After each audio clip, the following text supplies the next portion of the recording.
Okay. Okay. So in the books, this is we start on page 56. But I want to just give a little bit of a preface here. The focus we're going to be speaking about today is about Israel, which, especially after October 7th, is foremost in Jewish minds, I hope, but I believe. And when people think about Israel and the importance of Israel, I think it goes in different ways. I know growing up, I grew up in a Hasidic home, but not in a Hasidic community. And many of the people I was around were Jewish, not necessarily observant or observant at all. Israel was a big deal. I grew up, I was born in 67, so there's still a lot of the survivors. But I often heard about the need for Israel, not necessarily in these words, but in case it happens again. It was going to be a refuge. And while a nation needs a homeland and needs a place that's theirs, where they're not guests, in retrospect, it always struck me as a little bit hollow. First of all, I was very comfortable in the United States. I wasn't running anywhere, and I didn't totally buy what people said. The survivors would say it could happen here too. Unfortunately, October 7th opened my eyes a little bit more. But I was very comfortable there. I didn't feel like I was running anywhere. I still don't feel like I'm running anywhere.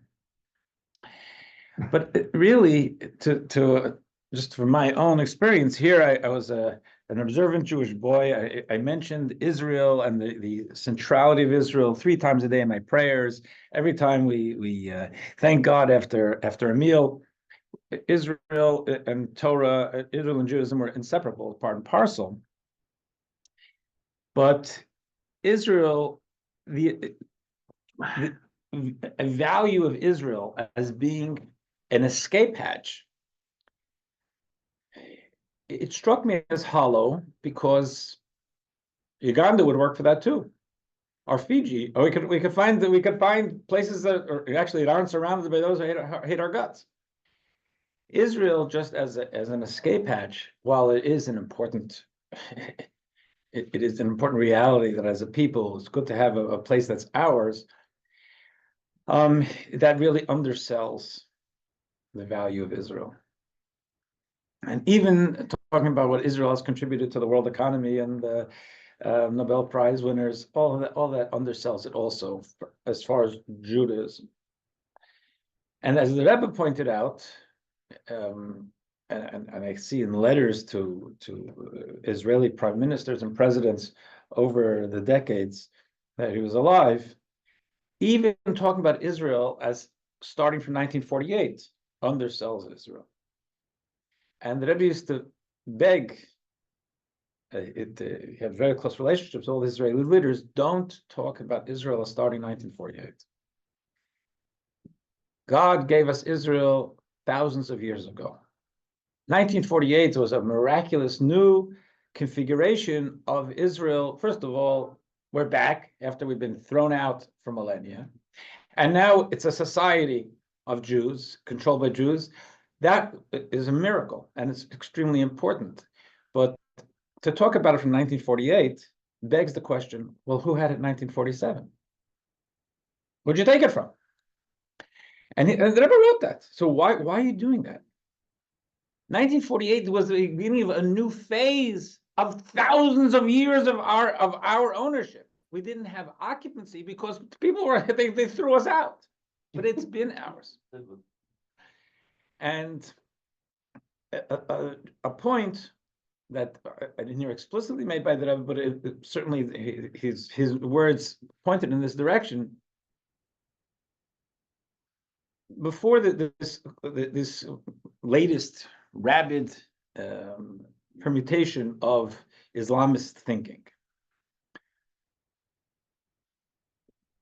Islam believes in the Torah.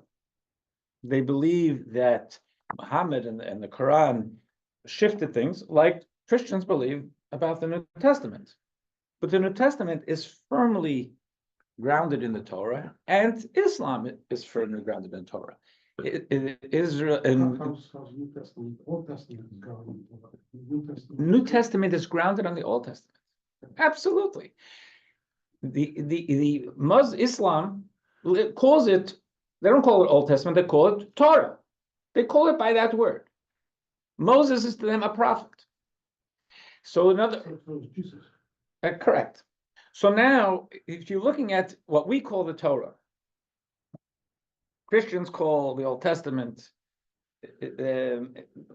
Muslims call the Torah, that is a book they all believe in. Now, they will believe that the Jews misbehaved and therefore God replaced us. Both Christians and Muslims will say that because we didn't deserve it.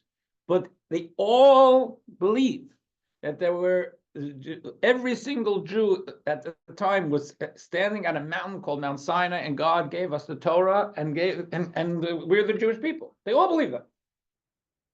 Then they say that was a public event, and then management changed their mind 1,000 years later, privately. That's where we diverge. So if you think about it, the Torah says very clearly in these two Torah portions that God gave Israel to Abraham and Sarah and their descendants forever. That's the language, forever. So if you have 2 billion Muslims, 1.5 billion Catholics, 1 billion Protestants, before you get to Jews and Hindus, you have 4.5 billion people, more than half the world's population, who profess a belief that God gave the Israel to the Jews thousands of years ago. What are we arguing about? We're arguing about if we want to put that to the side and say, but the Jews, how they came in, did we buy the land? I think we can be very proud of, in general, how Jews settled Israel in the early 1900s and what happened in 1948. But our approach to Israel is a historic one. We've been there for thousands of years. And for those who believe in God, I mean, not so much the Jews, but everybody else, it's that God gave it to us. Yes. Okay, I agree with you. Yeah. My only problem with that argument Go ahead. is that Hagar was also a wife, and her son gave birth to most of the Arab world. Okay. So they too are descendants of Abraham. Right. But as when I said before who God promised it to, I didn't say Abraham. I said Abraham and Sarah. Sarah had only one child, and it was clear to their children, their descendants. And in this week's Torah portion, we're going to read, it says that before Abraham died, he gave his son Isaac everything he had. And that means the occupancy of the land too. So that's our position. Now, here, we're talking now, Abraham and Sarah didn't have functional control of any land. God promised it to them. But we're still looking at the unfolding of Abraham and Sarah and their approach to the land, because it's absolutely a central idea of Abraham and Sarah, and God's talking to Abraham and Sarah, is that there's going to be a land.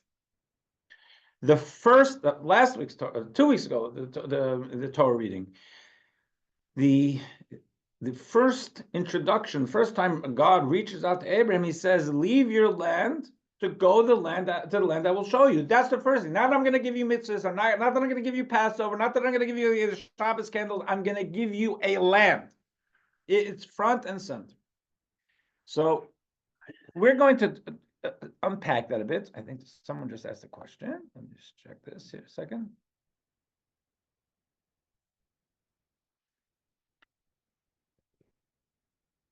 This question is, respectfully, while there are billions of Jews and Muslims, however, not all of and I regard majority of them are not religious, observant enough to care who God gave land to. I would say, if you're talking about Jews, I would agree with that. I didn't mention Jews. Muslims, I don't agree with that. I think Muslims are a very religious, as a group, they're much more believing. Don't use the Jewish experience to overlay on the Muslim experience. I think that you'll find that So Muslims. Rabbi, you think that they are actually religious to the level that there are different levels, right, of being religious or observant. They are to Right. the level that they take the Bible literally. I don't know. First of all, I think that they care. They're much more fervent about their beliefs, and that's one of the things we're going on with now, and that the fight for Israel is their fighting is a religious fight because they believe that because it's because Muhammad it became Muhammad's soil now, all of that, but I think that there's definitely more of a fervency, but even if they're not theologians per se, which is maybe what you're saying, so then let's put it on the table. Let's talk about it. Even if a Catholic doesn't know what Catholicism believes, but he believes in Catholicism, show them something in their canon and say, "Oh, I didn't realize, but I believe in Catholicism." It is. I think out of all the world, the Muslim population is probably more committed to the religion than any of the other religions. In that case, they should be thinking of taking of the land of Israel, because in Quran, Surah 520, 521 clearly states that Allah gave this land to Moses and his children. So the thing is that in later years, I've looked into this, but there are those later Muslim scholars who play with that a little bit, and they're going to say that the Jews gave up their rights by disobeying God, and then the Muslim Brotherhood came along and said that once it became the Ottoman Empire was there, and it became Muslim land, Muslim soil can never be given up. We can only live there subservient. But that's I mean But that was the word of Allah. And that Allah doesn't change its word. don't put me in the position of defending the Quran here. I want to get clear, maybe, so that we are discussing the situation and apparently, I hope I involve that. But we are giving the statement of Catholics, the Muslims, and the Jews. They were created at the same time, which then means not apart. Right. The fact was the Jews came Jewish religion, Catholics, and then Christian, the teacher of Muhammad was a Jesuit. Yeah. And he already, after feeling like one or the other or whatever, he already made up his own some reading. And not because it is. This man have epilepsy also. The argument of anybody who follows Islam that since it's the religion came out, the third, it's the final and righteous religion. And that's what God Allah gave. They can believe whatever they want, but we got our deal. So I want to look at Are you recording? I am recording, yes. So I got to be careful.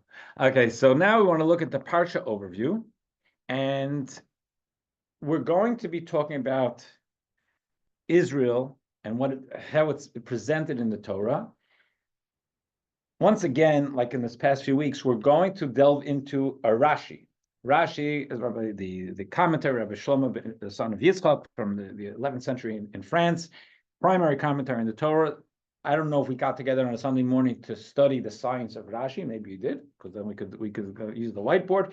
But there is going to be, we're going to be looking at that. But what we're looking at is a Rashi that's relevant to understanding the evolution of our relationship with Israel. So I'm going to share the screen, and we're going to start with the Parsha overview on 56. Okay. Oops. Okay. It's out of the way. Okay. Sarah dies at age 127. The opening of this coming week's Torah portion is that Sarah passed away and is buried in the Machpelah cave in Hebron. Hebron today is a hot spot, and the Jews are barely allowed to be there, just in a small spot.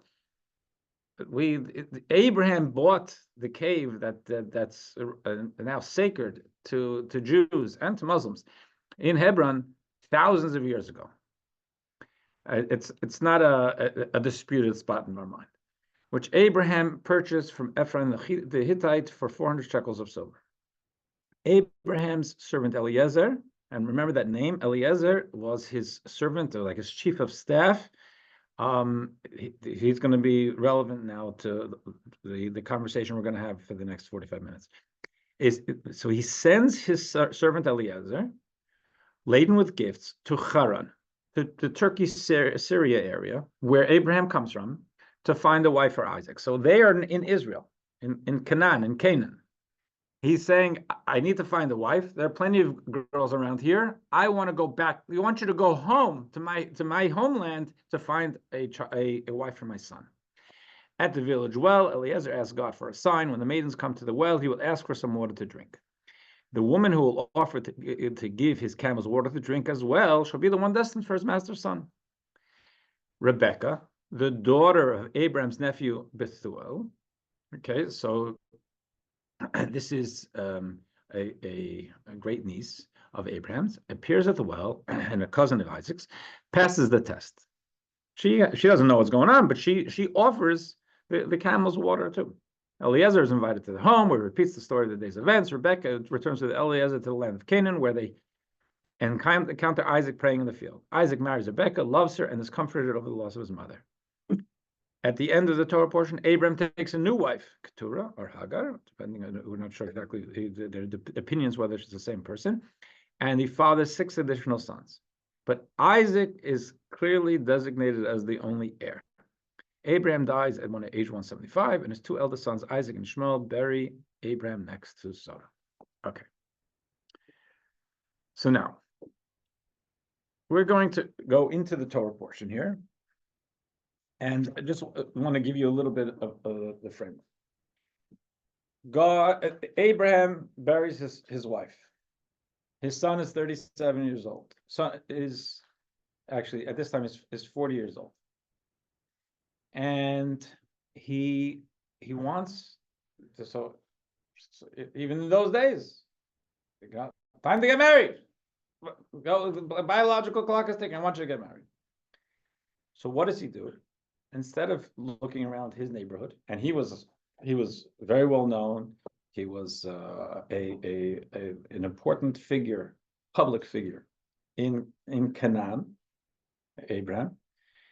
He calls over his chief of staff, Eliezer, and he says, I want you to make an oath. This is serious business. So I'm old. I don't know how long I'm going to be around, and travel isn't easy. I want you to go to Turkey, find a wife for my son. So it says, I will have you, text 1a, I will have you swear by God, the God of heaven and earth. Remember, because we're going to need this later, he describes God as God of heaven and earth, which makes sense. That you will not take a woman from his son from among the daughters of the Canaanites among whom I dwell. It says, I don't want the locals.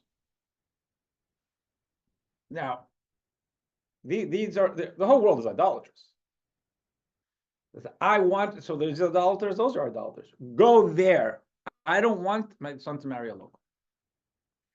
Rather travel to my land and birthplace and take a wife for my son Isaac from there. So he says, I want you to swear to me, because this may be difficult. I want you to swear to me that you're not going to take the easy way out. If I die, and just find him a local girl. Eliezer takes it very seriously. Actually, before I do that, and he says, no problem. But I don't get to control the results here.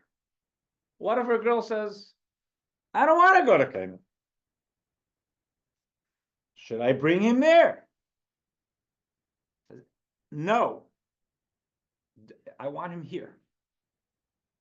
And you don't have it all here. He's saying, first he says, God will provide. You'll find a girl who's willing to come back. And plan B is, he's staying here. He is going to live his life in Israel, in Canaan, which he did. Isaac never left. but we'll take care of it then. We'll find someone.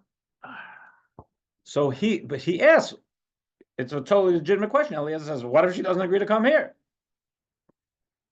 And he says, the answer is God, the God of heaven, who took me from my father's home and the land of my birth. God seemingly means God who's done so much for me and has spoke to me and promised to give this land to my children. Don't worry about it. God will send his angel before you, and you'll end up taking a wife for my son from there. She'll come. God's provided me until now. God will provide for me now. Then the verse after this, and if not, he's not leaving. Okay.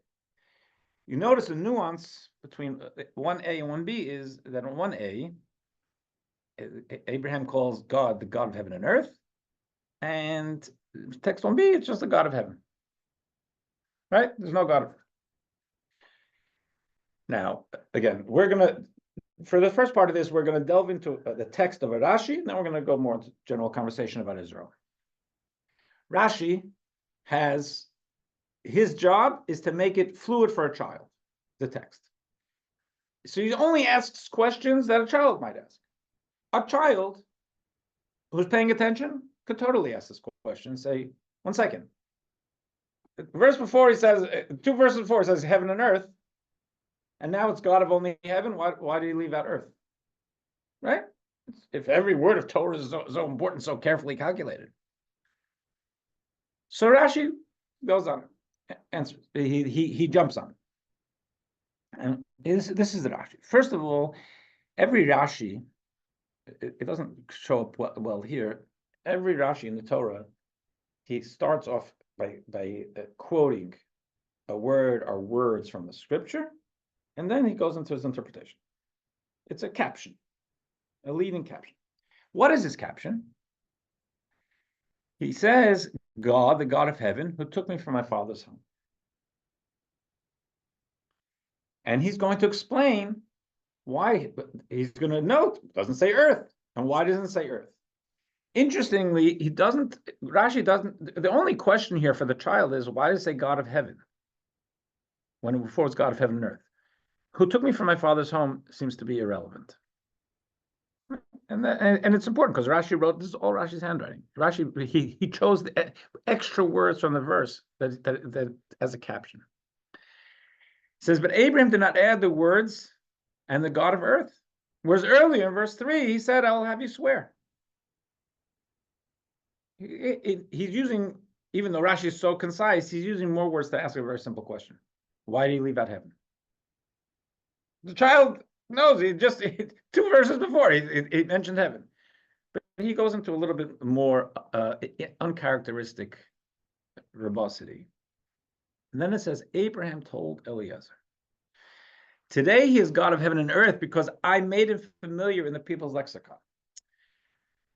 Here in Canaan, or today where he is, because now he's in Canaan, Abraham and Sarah have been pumping away at monotheism. So even though people are still in the idolatrous mode, but they're used to the idea. In the coffee houses and in the parlors, they're talking about this idea of, wow, there's this idea of an invisible one God creator. And people talk about it.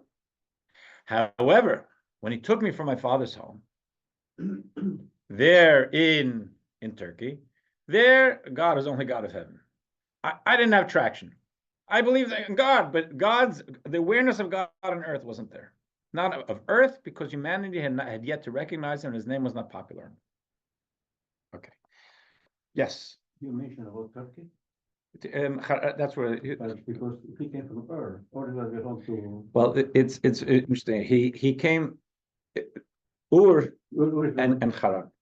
They're both. So once he was probably born. Ur was Sumerian, right? The Sumerian. Yes, but The Haran, oldest portion. where he left and where he went back to, was Haran. So it seems that he was born in Ur and then as a child was raised in Haran. And Haran isn't Turkey. But it's on the Turkey-Syrian border also. Okay. So,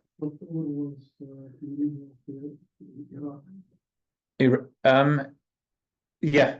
Iraq was part of Somalia. Somalia was Yeah, this yeah, yeah. type of thing, because it's of the land. But there's where he was going back to was where he was raised. We have to go back to Haran. Okay. So there are a bunch of different questions where the Rebbe picks us apart. It's going to be hard for us to do this, but just if you can appreciate this, even the fact that he writes, Abraham told Eliezer. Of course, this whole thing is about what Abraham told Eliezer. The Rebbe's perspective is that from this Rashi, you can see that it was not about Abraham wasn't just telling him, he was making him an oath.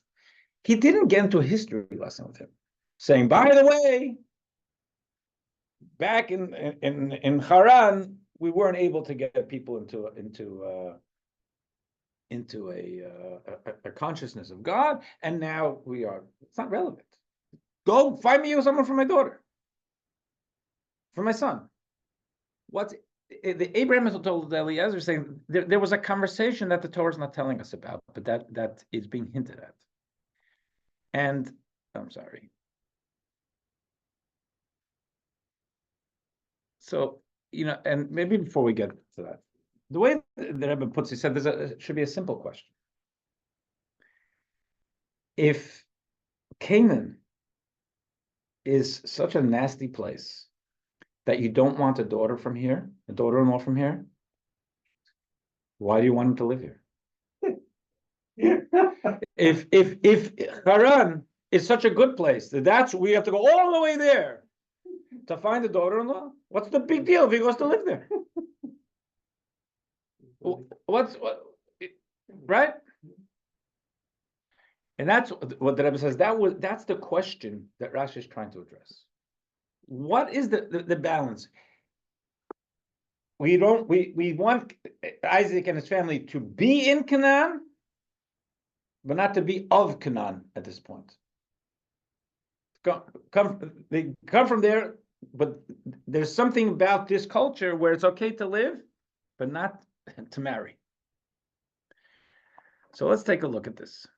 One of the classic commentaries on the Torah is known as the Kli Yakar. It's text 3. So it's page 60. The genetic nature of parents is passed down to their children. That's important.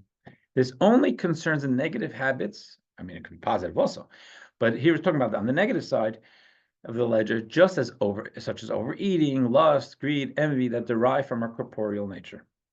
If there's their character can not always, but it can pass to our children. Such traits are passed down to the next generation who emulate their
Why is that?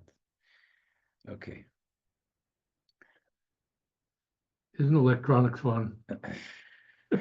Especially when I don't know what I'm doing. Okay. So here what the Kli Yakar is saying is that there's a difference between a genetic disposition and behaviors. Abraham was worried of the Canaanites because they had difficult character traits. They were lustful, they were very self-indulgent, succumbed to sense of passion, they were cruel, but they were refraining away from idol worship. He was getting some people, maybe not to join the monotheistic crowd, but to be able to see the hollowness of idol worship. He was philosophically and conduct-wise, he was making headway. But there were a people in disposition, genetically, they were who they were, and he didn't want that for a son. But he welcomed his relatives from Haran, whose only fault was idol worship. He felt that there were better people in Haran as humans who were idol worshippers, and he'd rather have them than people in the Canaanites who were not good humans, even if they had been weaned from idol worship. So he figures, I can go find a girl here in Canaan. She's not an idol worshiper. She'll buy into the program, but there's nasty nature that I see all around me. I'd rather take someone from a higher caliber of character who's an idol worshiper. We'll deal with that. So he says, bring someone from there to live over here, and I'll do it. Okay. So, with that in mind, if you look at text 4, so Abraham, it says, he adjusted his language.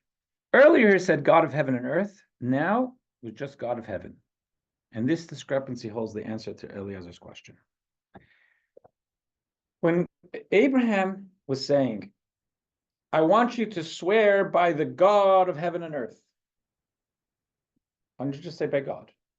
Say maybe because he's praising God, heaven and earth. God is God of everything. That's what you might have thought. He says no. God of heaven and earth means that God is present in the consciousness of earth, not only in heaven, but in earth too. So he said God of heaven and earth, and now just God of heaven, because that's the answer to Lazarus' question. What does it mean? He said there in Haran, it was God of heaven. It's still only God of heaven. But here, there is at least a living over there in an idolatrous culture, a purely idolatrous culture. I don't want that for my son and my grandchildren. Here, at least people pay lip service to the idea of monotheism. Text 5a. Because the language, it was a superficial change. And if you notice what Rashi had said, and we'll go back in text 3, it said, his language was, I made him familiar, God familiar in the people's lexicon. It doesn't say I made them godly people. It means, he says, people talk about God. They say, thank God. They recognize, okay, maybe there's a God.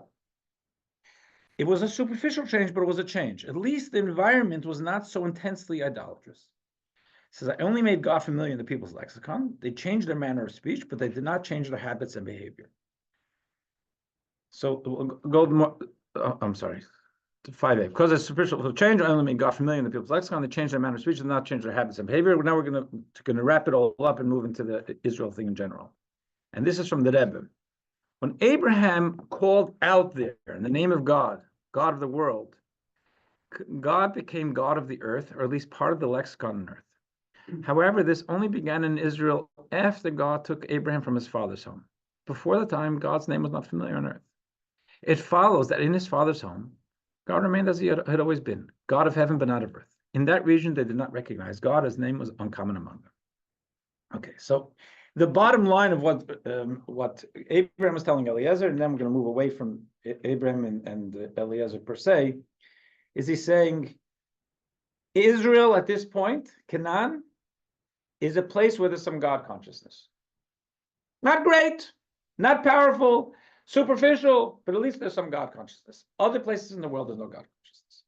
So Israel is presented to us as not only what God promised to us, but it's a place of God consciousness. And that is how Jews have seen Israel for thousands of years. You can have God consciousness in Basking Ridge and in Greece and anywhere. It's up to you.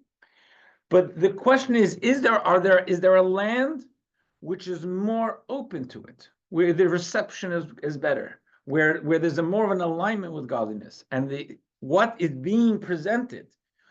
Why does he say bring a wife from there to live here? Because here is where my children will have a closer connection with God, and here is Israel. So let's take a look at this. This is from the Talmud. Talmud makes a very bold statement, especially for us who don't live in Israel. It says one should always, and they were living in Babylonia. They were the rabbis quoting here were not living in Israel. One should always reside in the land of Israel, even in a city mostly populated by non-Jews, rather than outside of Israel, even in a city mostly populated by Jews. Because one who lives in the land of Israel is considered to have a God. One who lives outside the land of Israel is considered not to have a God. It's a very bold statement, saying that if a person has a chance, if they have a good deal on an apartment in Ramallah and a good deal on an apartment in Lakewood, go to Ramallah. Don't quote me on that. But this is the idea. Why? There's something special about Israel. That is considered not to have a God. Now, what if the rabbis of the Talmud didn't have a God? The rabbis in Brooklyn and we don't have a God. What does that mean? It's a very bold statement. So this is a long quote from Don Yitzchak Abarbanel. Don Yitzchak Abarbanel is one of the refugees from the Spanish Inquisition. He was a finance minister to Alfonso V of Portugal, and then he, because of anti-Semitism, he had to leave there. He became a minister into Isabella and Ferdinand, and he was a very wealthy man, and he lost everything, and he was expelled in 1492, and he wrote books on very well-respected books on Torah. He talks about Israel in the context of God's metaphysical system. Physics we understand to some extent. How things happen, right? I touch a fire, I get burned. There's cause and effect in the world. Metaphysics, you don't see metaphysics, but we believe that there's a parallel or deeper system of the flow of life called metaphysics, beyond physics. It's spiritual. The metaphysics is, how does God interface with us? When I pray to God, I think God hears me, and I think God responds. Is it with you? Also, when I speak to you, there's a system. You hear. There's my sound vibrates in your eardrums. There's a physical system how you hear. How does God hear? How does this whole thing work? One of the things that the Talmud talks about at some level, and Jewish spirituality, the Kabbalah speaks at a much deeper level, is about a system of angels, of a metaphysical system, of how angels mean they're just divine energies, how the whole thing works, how we're able to interface with God. We're interfacing with God, but just I interface with you through your ears and through your mind, not directly with you, is also with God. There's a system for how it works. And here, the Rabbi writes this. The needs of every nation and city are overseen by respective angels and stars, means like cosmic, solar system, planets, whatever, designated exclusively for them. The Jewish people are not under the dominion of angels or stars. God oversees and provides for them by himself. So there's this system, but Jews have a special niche. Therefore, concerning other nations, God is called the God of gods. But concerning Jews, he's called the God or God of Israel. This is because God provides for other nations via intermediaries and a finite natural order. For them, God is a distant cause, a God of gods. A God of gods means a God of different authorities. There are different cogs in the wheel of flow. For Jews, God provides directly without intermediaries, and is therefore called God. I will be to them for a God. I am God, your God. Our sages similarly expound on the passage. When God gave nations their lot and separated the children of Adam, this occurred at the Tower of Babel, when God divided the people into 70 nations and languages. 70 angels appeared before God to draw lots over the 70 nations. God's lot fell upon the people of Israel, as the passage states, for God's people are his portion. This is quite a mouthful, but I want to extract what we need for our conversation. The land of Israel, and this is really it, has a marvelous ability to receive the spark of the divine and to host the nation that it is administered and attached directly to God without an intermediary.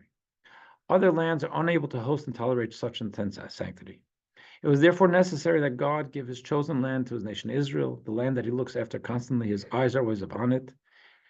As the scripture tells us, God tied his chosen land to him with a mighty, continual divine bond, so that he could oversee its inhabitants directly with detailed providence.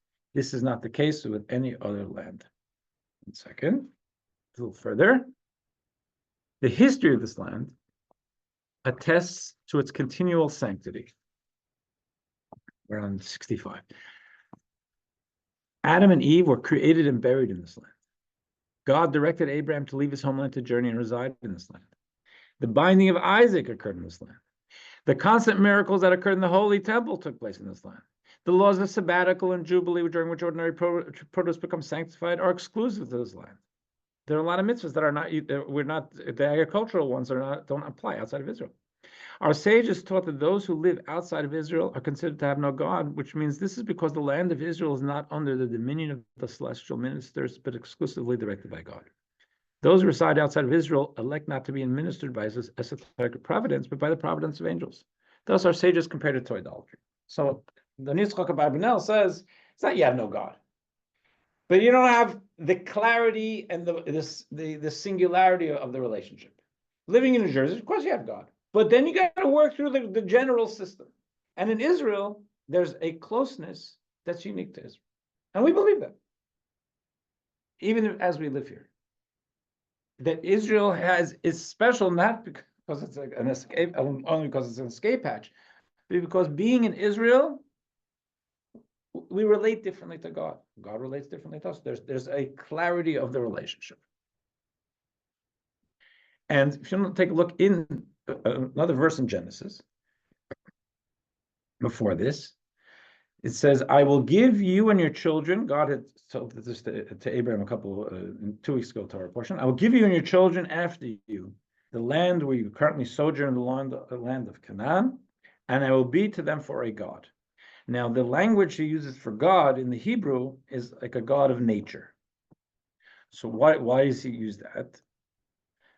So text 8b says, to explain the choice of this name, our great teacher, Rabbi of blessed memory, he's quoting someone known as the Vilna Gaon, explained that this name points primarily to God's direct providence over events in the terrestrial world.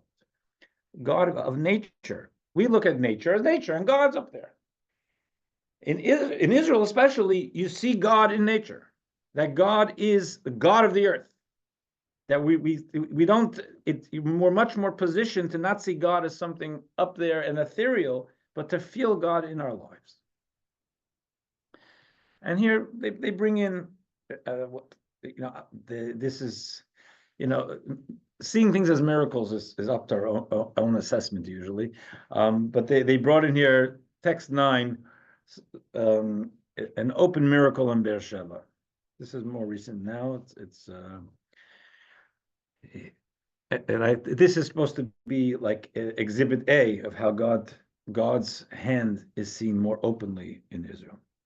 On Friday, a quote unquote unexpected sandstorm lasted about 5 minutes. This is the 5 towns. This is from a Long Island Jewish website. Okay, it doesn't get more Jewish, right? People who were standing outside recalled thinking that it was going to be a very windy Shabbat. Then, just as suddenly as it had started, it stopped. It was bizarre and seemed to come out of nowhere. However, it turns out it wasn't so random at all. Here's what was happening in Beersheba at that very moment. Beersheba in the south of Israel.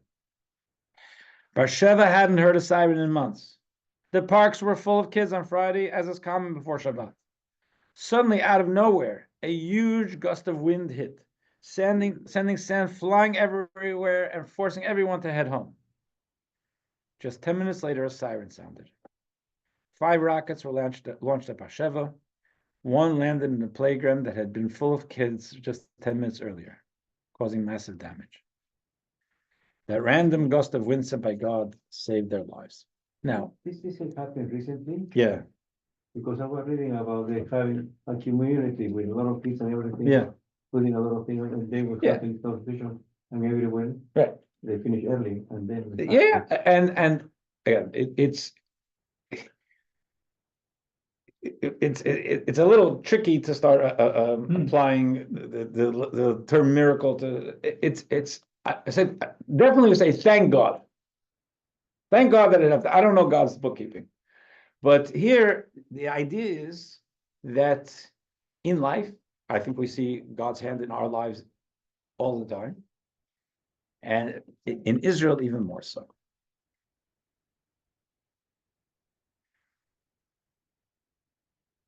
Text 10. Okay, page 68. So from the Talmud, Rabbi Simloi taught, why did Moses yearn to enter the land of Israel? Did he need to partake of its food, be satiated by its goodness? Rabbi Simloi was saying, what did he want to see in Israel? Was it a tourist thing? Why was he, please, let me go into Israel. He was begging God at the end of his life. Rather, this is what bothered Moses. So many of the mitzvahs that God gave to the Jews can only be fulfilled in the land of Israel. Moses said, I want to experience that. I want to enter the land so I can fulfill them all. There's something special about the land of Israel. That's why some mitzvahs are exclusively for Israel. That's why there's a certain connection that we can experience. And in the words of the Zohar, the fundamental textbook of Kabbalah, text of Kabbalah, it says when God and the Jewish people are joined, they are one. Without the other, neither is one. This is Kabbalistic kind of esoteric language, but there's a oneness that we need to be with God. And where are the Jewish people joined with one God? In Jerusalem. There's a oneness between us, Jews, God, and Jerusalem. We know this from the passage that we are one nation in the land. Doesn't mean that we are a singular nation in the land, but there's a oneness. Read it like this. When we are in the land of Israel, we are one nation. In the land of Israel, we are one. Outside the land of Israel, we're not one. Proof is that the passage could have sufficed with the words one nation. Why do the words in the land appear?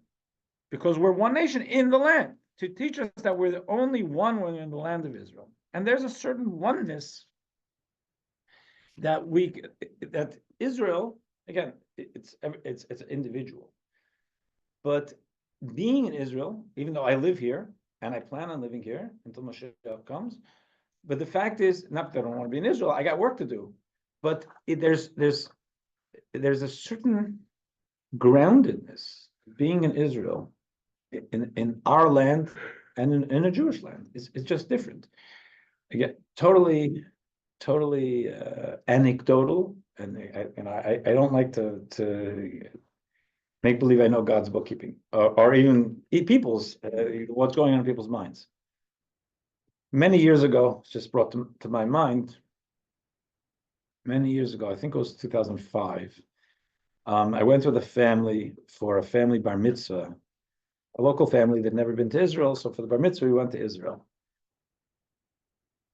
the bar mitzvah boy's uncle, Short Hills, and an uncle and family came also. Uncle's a great guy. We became very good friends, but he was an American Jew. He didn't. Israel's Israel, but he never been to Israel. Didn't really. If he was going to take off some time, it was in the summer. He went with his family first to the south of France, spent some time, and then they flew to Israel to be there for the bar mitzvah. How much time does he have to spend in Israel? So I remember we had like a little minibus because we were there for like a week, or close to it, and we went to pick them up from the airport coming in from France, and we dropped them off by their hotel. It was a different hotel, and it said to the uncle, he said, make sure, we're getting up tomorrow to go to Masada. We got to get up early. It was summer, so you have to Masada. You have to go very early, or it's unbearably hot. Whatever, 6 o'clock, whatever. So we're going to pick him up. Try and get some sleep. Pick him up. I said, no problem. We pick him up 6 o'clock, and he doesn't look like he's well rested. So he sat down behind me. I said, "Did you get any sleep?" He said, "No." I said, "It's a great hotel." So he said, "No."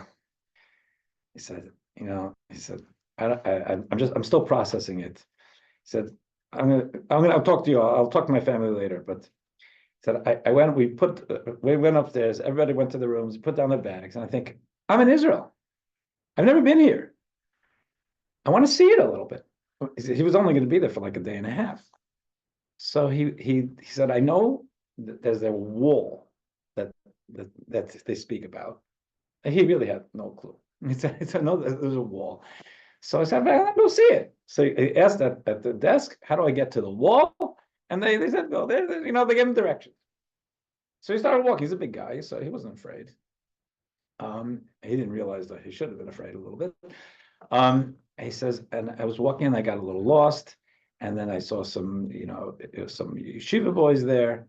There's some Orthodox kids, and I asked them, how do I get to the wall? And they spoke English, so they walked with me. And he said, and then I came and I saw the wall. And we're driving. He stopped. He stopped. I said, and he said, I don't know. I said, what do you mean? He said, I just started crying. He's a guy who's built like a linebacker. I just started crying. So why do you think? I said, I have no idea. But it felt like I was home. I have no idea. But he said it was just so startling to him what it meant for him emotionally. I hear they have a wall, but when he saw it, it somehow struck a chord. Does that happen to everyone? I don't know. I'm not saying, but I'm just saying that there is something very special about what Israel does to us, because it's ours, and that there's a oneness that we can experience. Text 12. Now, let's bring this home. This is from the Rebbe. Abraham lived before God gave us the Torah. So Abraham was only able to bring godliness into the world at a certain level. The people of Canaan, there was a lexicon they were talking about. It didn't change their character. At Mount Sinai, God removed the barrier between the celestial and terrestrial spheres. So hundreds of years after Abraham, once we got a Torah, and we're able to live with Torah and live Torah lives in Israel, and God permitted the lower sphere, in other words, the more mundane, to ascend, and the upper sphere to descend, that there could be a symbiosis of the spiritual and physical. So Abraham, who lived before his time, couldn't completely change and refine the fabric of the world and its inhabitants. He couldn't render God the God of earth by bringing people to a full internal recognition of God. Once we got Torah and we moved to Israel, then God and earth could be one. He could only inspire them to speak of God, but that was only later. Now, text 13. Say it like this: Israel is a focal point of Judaism, even if you've never been there. If you're a Jew and you think Judaism, Israel is a focal point. It was given to our grandparents. It's by Jewish law, each Jew in the world is a part owner of the land. However, many of us don't live there. And like I said, I'm not planning on. Someone recently, a girl who has become more observant in the community here, she was, she's dating, and she's saying, I don't, some of the boys she's dating want to only live in Israel. And she's saying, I love Israel, but I'm not sure, should that be a value for me? And my advice to her was, stand back, look at your life, look at what you think you can hope to accomplish in building a family, and see where you think you can be of more service to God and the world. Where do you think you can have a greater impact to use what you bring to life to make a difference in the world? And that's where I think you should live. Israel's great. Israel's beyond great. But what drives us is to be of service to God. And in a sense, therefore, the promised land is the promised land, but promised land is also right here when I'm actualizing who God wanted me to be, right here. And this is from something from the previous Rebbe wrote. This is a well-known quote in the world of Chabad. In 1857, one of the great Hasidim asked my saintly master and great-grandfather, Rabbi Menachem Mendel Lubavitch. The Rebbe was also Rabbi Menachem Mendel, but he's talking about in the 1800s, the third Lubavitch Rebbe, of blessed eternal memory, about traveling to Israel, may it be rebuilt and reestablished. He poured out his heart and spoke of his deep yearning to live in Israel. He would devote his life to Torah and divine worship.